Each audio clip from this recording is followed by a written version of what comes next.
எண்ணெய் கத்திரிக்காய் குழம்பு என் வீட்டு ஸ்டைலில் எப்படி பண்ணுறேன்னு பார்க்கலாமா? கத்திரிக்காய் பிடிக்காதவங்களுக்கு கூட இந்த மாதிரி செஞ்சு கொடுத்தா ரொம்ப பிடிக்கும். அது ரொம்ப நல்லாயிருக்கும். இந்த குழம்பு இட்லி, தோசை, சப்பாத்தி, ரைஸ் எல்லாத்துக்குமே ரொம்ப நல்லாயிருக்கும். இது ஒரு நான்வெஜ் ஸ்டைலில் நம்ம செய்ய போகிறோம். எப்படி பண்ணுறேன்னு பார்க்கலாம். ஒரு மிக்ஸி ஜாரில் பட்டை, லவங்கம், சோம்பு, இஞ்சி, பூண்டு,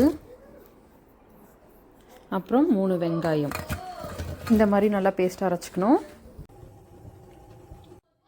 ஒரு பேனில் ஆயில் ஊற்றி நல்லா ஹீட் பண்ணிவிட்டு அரைச்ச பேஸ்ட் அதில் போட்டு நல்லா தொக்காக வதக்கிடணும். இதிலேயே கருவேப்பிலை, கொத்தமல்லி, 2 பச்சை மிளகாய், அப்புறம் மஞ்சள், சால்ட் இதெல்லாம் போட்டு நல்லா வதக்கிடணும். இந்த மாதிரி வந்த உடனே தக்காளி ஒரு மிக்ஸி ஜாரில் போட்டு நல்லா அரைச்சி அதுவும் இதிலே ஊற்றிடணும்.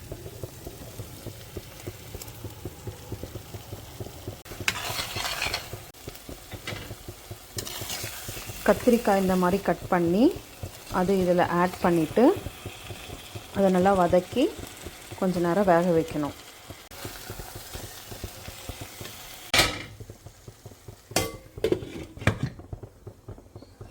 திரும்ப மிக்ஸி ஜாரில் தேங்காய், அப்புறம் நான் வீட்டு மிளகாய்த்தூள் ஆட் பண்ணுறேன்.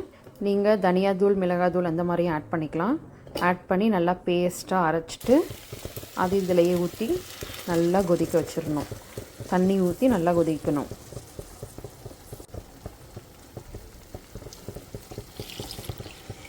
அவ்வளோதாங்க, என் வீட்டு ஸ்டைல் எண்ணெய் கத்திரிக்காய் குழம்பு ரெடி. செஞ்சு சாப்பிட்டு பார்த்துட்டு கமெண்ட் பண்ணுங்கள். தேங்க்யூ.